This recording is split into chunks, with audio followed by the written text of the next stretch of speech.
चलिए तो हम लोग देखते हैं समांतर माध्य के बारे में। आप लोग छोटे बच्चे हैं तो बेसिक चीजें सीखेंगे और बड़े क्लास में जब समांतर माध्य सीखेंगे तो इसी की विस्तृत रूप में सीखेंगे, ठीक है। तो अभी हम सीखेंगे क्या क्या चीजें सीखेंगे। देखिए समांतर माध्य और उसके बाद सीखेंगे माध्यिका के बारे में। माध्यिका या इसी को और किस नाम से जानते हैं? माध्य। किस नाम से? माध्य के नाम से जानते हैं। और एक चीज और जानेंगे, इसमें हम क्या जानेंगे? बहुलक, ठीक है। समांतर माध्य को हम सिग्मा x से इंडिकेट करते हैं या x बार से इंडिकेट करते हैं ना। तो पहले इसकी बेसिक सी चीजें समझते हैं। समांतर माध्य है क्या एक्चुअल में? समांतर माध्य का मतलब हो गया जैसे कि औसत निकालना कितने लोग जानते हैं? औसत निकालना किसी को आता है? नहीं आता, अभी छोटे हैं आप लोग, साथ में है ना। तो चले, औसत का मतलब हो गया जैसे सपोज करो आप 5 लोग हैं, 6 लोग हैं, जितने भी हैं। तो जैसे मैंने कहा 5 लोग हैं, 5 लोगों की एक नॉर्मल एज मैंने मान लेता हूं कि एक लोगों की 10 साल, 11 साल, 12 साल, 13 साल, 14 साल है। तो मैं कहूं कि औसत एज बताइए कितनी हो। औसत एज का मतलब कि सबका एज का जो एक सम है कितना होगा। तो औसत एज का मतलब जैसे मैंने कहा कि उम्र एक लोगों की 10 साल, एक की 11 साल, 12 साल, 13 साल और 5 लोग हैं। देखो कितने लोग हैं। तो इन सभी को क्या कर देना है? आपको प्लस कर देना है और बटे में जितनी संख्या थी उतनी। कितनी संख्या थी? 5। तो इसी को बोलते हैं औसत। क्या बोलते हैं? और औसत को ही हम औसत जिस तरीके से निकालते हैं उसी तरीके से हम इसी समांतर माध्य भी निकालते हैं। क्या निकालते हैं? अभी समांतर माध्य के आगे जाके जब हम आप लोग आगे क्लास में आओगे तो वहां पे दूसरे तरीके से हम लोग पढ़ेंगे। जब बारंबारता संचयी बारंबारता अलग से पढ़ेंगे तो उसको समझेंगे। लेकिन अभी आपको बेसिक सी पढ़नी है। तो बेसिक में समांतर माध्य का फार्मूला बन जाता है। समांतर माध्य बराबर होता है कुल पदों का योग। कुल पदों का योग। कुल पदों का योग। कुल पदों का योग कितना है? बटे में कुल पदों की संख्या। कुल पदों की संख्या, ठीक है। अब देखिए कुल पदों का योग जैसे ये दिया था तो इनका योग कर दिए। योग मतलब प्लस प्लस प्लस, सबको प्लस कर दिया। तो आप जोड़ लीजिए कितना हो जाएगा भाई? देखो 4 3 7 2 9 ये 10। बाकी कुल 10 है, 10 भागा 10 10 10 10 10 जोड़े कभी आसान तरीका समझा कर कुल 10 है 10 हो। खाली एक ही ज्यादा होगा, 2 3 3 3 4 3 ज्यादा होगा। तो ज्यादा वाला जोड़ ना, बाकी 10 10 हो। तो 10 20 30 40 50 तो वैसे हो गया। और 4 3 7 2 9 10 ऐसे हो गया। 50 10 60 वैसे जोड़ना तो 60 ही है आपको। तो ये आ गया कितना भाई? 60। कितना आ गया? बटे में काट देंगे तो 12 पंजे 60 होता है। वैसे आपका 5 1 का 5, 1 बचा 10, 5 दूनी। तो कितना आ गया आपका आंसर? अर्थात इसका औसत कितना हो गया? 12। अर्थात इसका समांतर माध्य कितना हो गया? 12। और वैसे भी आप समझ गए समांतर माध्य का मतलब बीच वाला हिस्सा। तो देखो इधर से 2 गया, इधर से 2 गया, बीच में क्या ना। तो यही समांतर माध्य होता है। समांतर माध्य समान अंतरों का माध्य, या सिंपल कह सकते हो औसत मतलब सबका एक एवरेज। तो एवरेज करेंगे। देखो एवरेज का मतलब एवरेज का मतलब समझो ये 12, ठीक। ये कितना है?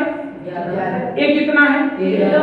अगर 13 में से 6 के दे दी तो कितना हो जाए? 12। एक ही दे दे तो यह 12 हो जाए और यह कितना हो जाए? ठीक है ना।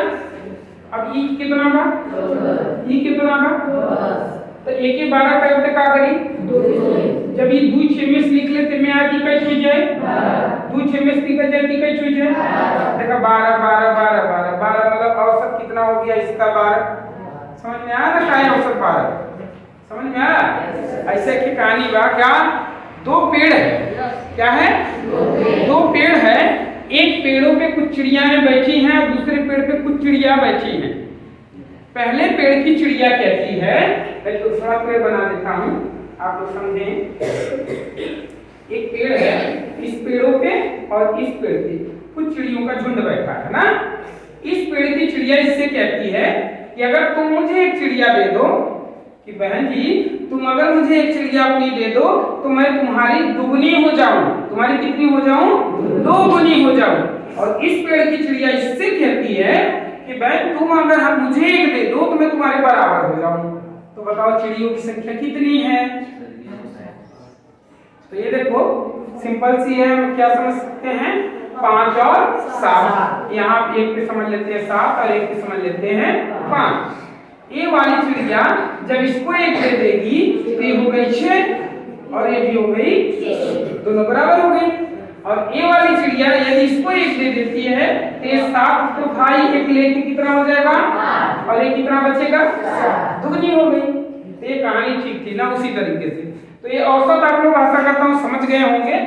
समांतर माध्य आप समझ गए। समांतर माध्य का मतलब हुआ जितने अंक दिए रहे सबको जोड़ दो और बटे में जितनी संख्या उससे भाग दो। समझ गए? अब आ जाएगा क्वेश्चन कर लोगे? Yes sir. एक तो आप करके बताओ, मैं बोल रहा हूँ देखो कैसे। आप लोग ऐसे ही बताना, क्वेश्चन किताब से नहीं लिखेंगे, आप लोग ऐसे ही बताएंगे। चलिए बताइए, देखिए अंक है 1 2 3 4 5। मैंने पूछा इसका समांतर माध्य, आप बताएं कितना होगा। तो कैसे करेंगे बताएं, आप बताओ खड़े होके क्या करें। इधर जाओ, हाँ बताओ क्या करूं, क्या करूं? 3 है। हाँ यार बहुत बढ़िया, वेरी गुड वेरी गुड। इन्होंने एकदम करेक्ट क्वेश्चन बता दिया, हल नहीं किया। बैठो, इसका समांतर माध्य इन्होंने बता दिया कितना है 3। तो हल करेंगे तब भी वही आएगा। कैसे हल करते हैं? सूत्र के माध्यम से कुल पदों का योग। तो योग का मतलब सबके बीच में बटे में संख्या 1 2 3 4 5 लिखिए। अब जोड़ दीजिए 5 4 9 3 2 1 15 बटे में 5 भाग देंगे तो 3। क्या हो आया क्या? सबको आया? क्या हो पीछे तो आया? चलो आप खड़े हो जाओ। गुड। अब बताना आप ना 2 3 4 5 6 इन संख्याओं का समांतर माध्य कितना होगा? बहुत बढ़िया, एकदम नंबर 1। समझ गए आप लोग क्या बता रहे हो ना? तो अब समांतर माध्य की कार्य करते हैं बंद। अब आपको समझाते हैं क्या, माध्यिका या समांतर माध्य समझ गए? माध्यिका या माध्य को समझते हैं। माध्यिका का मतलब नाम की क्या है? माध्यिका का मतलब मध्य में। मध्य में मतलब बीच में। जैसे इस पे 3 लोग बैठे हैं, बीच में कौन है? क्या नाम है? प्रिया। हाँ तो देखो प्रिया जी कहाँ बैठी हैं? बीच में बैठी है ना, तो ये मध्य में बैठी हैं। इनका मध्यिका कितना हो गया? प्रिया जी है ना, इस बेंच की मध्यिका प्रिया ना। इस बेंच पे 3 बैठे हैं, आपका नाम राजू। यहाँ पे माध्यक में कौन है भाई? राजू है। अगर मैं इसकी माध्यक पूछूं तो बताएं इसकी माध्यिका कितनी होगी? कितने लोग बताएंगे? बहुत बढ़िया बहुत बढ़िया सब लोग। आपने समझ गए बीच में कौन है? 4 है, तो इसकी माध्यिका कितनी हो गई? 4। समझ गया ना? अच्छा, माध्यिका कहूं या माध्यक कहूं, बीच वाली संख्या समझ गए। अच्छा अब एक लोग और बताएं, आप बताएंगे ठीक ना? चलिए बताइएगा 5 6 7 8 9 इसमें बताएं माध्यिका क्या है? बहुत बढ़िया, माध्यिका सब लोग बता दें कितनी है? 7। सबको समझ में आ रहा है? बहुत बढ़िया। देखो आप लोग साथ में हैं फिर भी अच्छे से समझ ले रहे हैं ना। आप समझ गए इसकी माध्यिका कितनी है? 7। अच्छा अब बताएं इसकी माध्यिका कितनी है? देखो इसमें दिख रहा है, जो मैं लिख रहा हूँ इसमें दिख रहा है। ठीक है, तो यहाँ अब माध्यिका बताएं इसकी कितनी होगी? कितने लोग अब बताएंगे?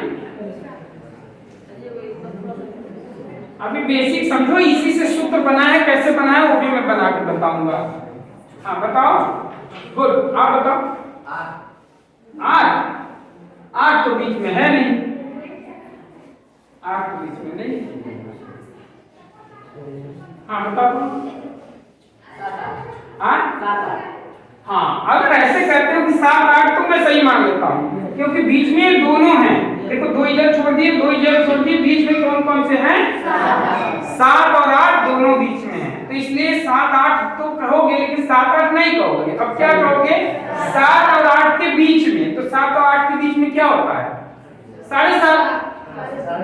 7 और 8 के बीच में 7.5 को कहते हैं 7.5। क्या कहते हैं? ठीक ना? माध्यिका समझ गए? अब ना समझ में आया तो ऐसे समझो कि अगर विषम संख्या है, सम और विषम तो जानते होंगे, जैसे 1 3 5 7 जो होता है विषम, और 2 2 4 6 8 जो होता है वो सम। तो ये तो समझ गए। देखो ये 5 था तो 2 इधर छोड़ दिया, 2 इधर छोड़ दिए, 2 इधर छोड़ दिए, बीच में 4 बचा, तो इसका माध्यिका हो गया। लेकिन जब 6 संख्या देखो ये 6 आ गई तो बीच में 2 बच गए। तो बस जब बीच में 2 बच जाए तो क्या करो? इन दोनों को जोड़ के आधा कर दो। तो 8 7 जोड़ोगे 15, 15 का आधा 7.5। ऐसे कर सकते हो। नहीं करने आता तो ऐसे कर लो, ये 7 और 8 के बीच में कितना है? 7.5। 7.5 आ गया ना? या 15 रुपया मैंने दिया, मैंने कहा तुम दोनों भाई हो, आधा आधा ले लो। तो कितना लोगे? 7.5 लोगे ना? तो आप समझ गए। इसी तरीके से इसका सूत्र बना है। क्या सूत्र बना है? कि यदि सम संख्या रहे तो उसके लिए अलग सूत्र है, विषम संख्या रहे तो उसके लिए अलग सूत्र है। विषम संख्या के लिए क्या सूत्र है? डस्टर नहीं है क्या? डस्टर नहीं है? देखिए हाथ से मिटवा रहे हो क्या है? चलो देखो, तो यहाँ से जैसे देखो हमने विषम संख्या के लिए कहा कि यदि संख्याएं क्या हो? विषम हो। क्या हो? तो n प्लस 1 बाई 2 पद सूत्र हो जाता है n प्लस 1 बटे 2 पद। ये सूत्र है किसका? माध्यिका निकालने का। क्या निकालने का? माध्यिका या माध्यक निकालने का सूत्र है। जब संख्या क्या हो? विषम हो। ये कितनी है? विषम है। 1 2 3 4 5 मतलब विषम है। कितनी है? तो भाई देखो n का मतलब संख्या, n मतलब संख्या, तो संख्या कितनी है? 5। संख्या कितनी है? 5। तो यहाँ देखें ये संख्याएं हैं 5, तो मैंने लिखा 5 प्लस 1 बटे में, तो 5 और 1 कितना होता है? 6 बटे में 2 काटेंगे तो कितना? 3। 6 को 2 से काटेंगे तो कितना? 3। पद ना? तीसरा पद, 3वां पद ना? तो 3वां पद कौन सा? पहला पद, दूसरा पद, तीसरा पद, यही है ना? इस सूत्र के माध्यम से भी वही निकल के आया 4 का m। एक कब के लिए? जब संख्याएं विषम होंगी। अब जब संख्याएं क्या हो? सम। क्या हो? सम। संख्याएं सम हो तब माध्यिका बराबर क्या होगा? सूत्र। माध्यिका बराबर होगा तब सूत्र हो जाएगा पहले कि जन्मा पद, कौन सा पद? यनवा पद। तो देखो ये कितना है भाई हमारे पास पद? 6 बटे 2 n बाई 2। वहां पद लिख सकते हो ना? तो यहां से देखो यनवा पद प्लस, फिर आगे जोड़ेंगे प्लस क्या? n प्लस 2वां पद, n प्लस 2 बटे 2 वां पद। इसी को शॉर्टकट में भी कट करके लिखा जाता है, जिसको सूत्र को समझे। अब देखें इसमें लिखा हमने n बटे 2वां पद प्लस n प्लस 2 बटे 2वां पद। अब तो n बटा 2 मतलब कितनी संख्या है? देखो 1 2 3 4 5 6। तो n की जगह पे 6, तो 6 बटा 2वां पद। और फिर क्या लिखेंगे? n की जगह 6, तो 6 प्लस 2 बटे 2वां पद। ठीक है, अब इसको मिटा देते हैं। इधर वाला मिटा देते हैं। इधर देखो, अब देखिए 6 बटे 2 का मतलब कितना हो? तीसरा पद ना? 6 को 2 से भाग कर कितना आएगा? 3वां पद आ जाएगा। और प्लस कितना आ जाएगा? 6 प्लस 2 बटे 2वां पद मतलब 6 2 8 को 2 से काटेंगे तो 4वां पद। और फिर बटे में कितना होता है? 2। पूरे के बटे कितना होता है? 2। तो तीसरा पद कौन सा है? देखो पहला पद, दूसरा पद, तीसरा। फिर तीसरा पद 7 प्लस चौथा पद कितना है? 4वां पद, चौथा पद कितना है? 8 बटे में 2। तो 7 और 8 मिला के कितना? 15 बटा, काटोगे तो कितना आएगा? 7.5। समझ में आया? तो सूत्र तो बड़ा बकवास करते थे कि झूठे सूत्र बना देने की सर जी वैसे बताने बहुत सिंपल सा है भाई। बीच में जो होगा माध्यिका कितना बकवास बताया, इससे अच्छा था कि आपने कहा भाई 5 6 7 8 9 है, समांतर माध्य कितना होगा और माध्यिका कितनी होगी, माध्यिका भी 7 होगी। फटाफट वैसे समझ लेता है। और ये चले क्या और बढ़ा दिया, अब बताओ समांतर माध्य कितना होगा 7.5 7.5, माध्यिका कितनी है 7.5, समझ गए ना? तो आप समझ गए क्या, समांतर माध्य समझ गए, माध्यिका समझ गए, माध्यक समझ गए। माध्यक को ही माध्यिका कहते हैं ना, समझ गए ना? जब सम संख्या होगी तो बीच में जो एक दूसरे छोड़कर बीच में जो हमने जोड़ के आधा कर दो, या पहले दोनों बीच का 7 8 के बीच का 7.5, समझ गए? अब समांतर माध्य भी समझ गए। बहुलक की बात आ गई, किसकी बात आ गई? बहुलक। मिटा दे? अच्छा ये सब मिटा दे। बहुलक का मतलब समझ लीजिए। बहुलक क्या? बहुलक का मतलब हो गया जो बहुत बार आए मूंद, मतलब जो बहुत बार आए, जैसे संख्या में लिख रहा हूँ 1 2 3 4 2 3 2 2 2 2 3 2 1। बताइए इसमें सबसे ज्यादा बार कौन सा आया है संख्या? एक देखो 1 2 मतलब एक जो है 2 बार आया है ना, और 2 कितनी बार है? 1 2 3 4 5 बार। 2 कितनी बार है? 5 बार। और 3 कितनी बार है? 1 2 3। और 4 कितनी बार है? तो सबसे ज्यादा कौन है? 2। सबसे ज्यादा 2। इसका बहुलक 2। बस हो गया। बहुलक मतलब जो बहुत बार आए बहुलक, तो इसकी बहुलक हो गई भाई 2। आगे सूत्र इसका भी बताएंगे, सूत्र निकालना। घंटी लग गई है तो चलते हैं अगले क्लास में, वहां मदारी दिखाया जाए। कीड़ा नहीं निकला ना, लास्ट में मदारी दिखाने पर कीड़ा निकलता है, तब पैसा चढ़ा के आप लोग आशीर्वाद देते हैं। तो पैसा चढ़ाओ जा मदारी के नहीं था, और पैसा का चढ़ हुआ जाके चैनल के मेरे सब्सक्राइब कर जा रहा है कीड़ा का चले चलिए ठीक है, अगले क्लास